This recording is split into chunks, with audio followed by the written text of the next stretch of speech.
Hi everyone, how are you? This is going to be a good video. I'm going to answer a question I get on my apps a little reasonably often, and that is how do you open a spa or something a business like that. Obviously, I'm not a spa guy, but there are some common themes that those kinds of brick and mortar businesses have, and it's almost the same as a restaurant. You think like, oh, really? No, but it's true because if you think about it, you need permits. You need various permits from your local city, state, and county, and that you figure out locally. You also are going to need a lot of money, right? Because you have to get employees, you have to get the physical space, you have to pay for the legal fees, for the insurance, for the lighting bills, and definitely you're not going to be profitable in your first month or so, right? I mean, it's very rare that these businesses are immediately profitable. So you will need to raise a lot of money. How much money? Here's how you count it. You want to create an itemized list, and the itemized list will be split into two sections. The section of before you start your business, like before it's day one, before the opening, and that's gonna have other expenses like rent, legal fees, whatever licensing fees, things like that. Remodeling, right? And you'll have no revenue coming into that time almost, right? Or all. Now, after you started, you will have revenue coming in. And you will have different kinds of expenses. And so you want to make that list as well. And that's going to be called a cash flow statement. So it's actually kind of one of those dreaded business plan things.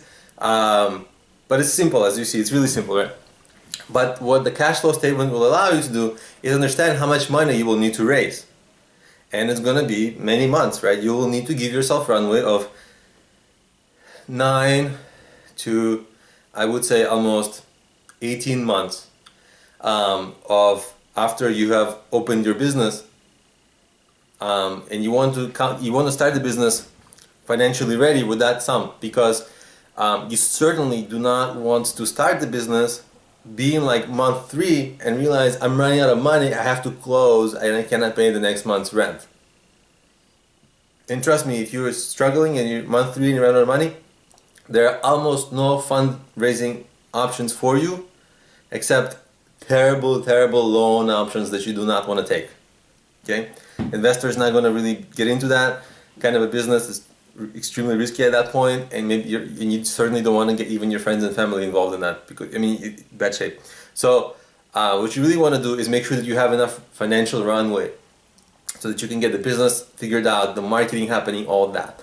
So that's the financial picture, and the financial picture is really difficult here because it's going to come out to a lot of money, and the most challenging thing is how do you raise that money.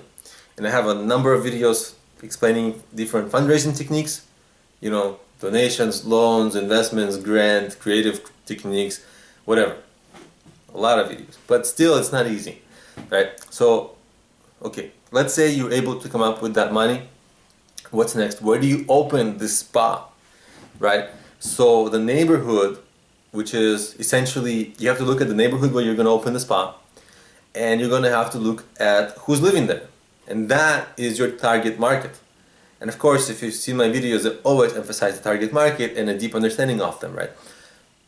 And of course, you will have to have a competitive analysis of what are the other similar business in that area.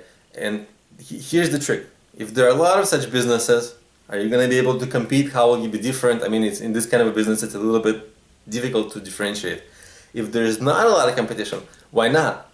Is the target market in that area, are they maybe not affluent enough? Are they maybe not, is it really not their lifestyle kind of component to use that kind of a business?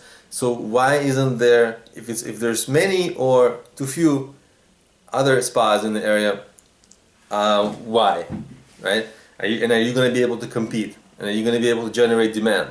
So those are the things you think about. So those are the things that I would really strongly urge you to think about if you are looking to start a spa.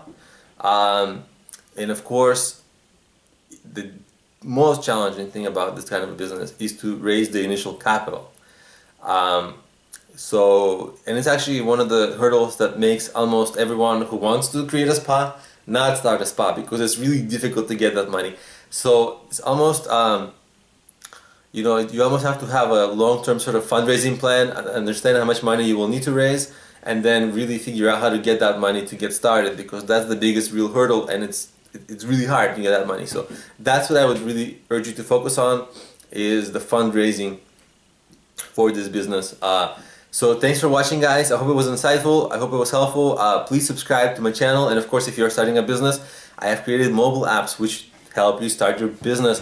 They cover business ideas, business planning, marketing, and fundraising, and they're available on problemio.com, or if you search for Problemio in any of the app stores like iOS, Android, Kindle, Nook, you'll see the apps, and of course I'll have the link to the apps in the description of this video. Thank you for watching, and I'll see you in my next video. Bye.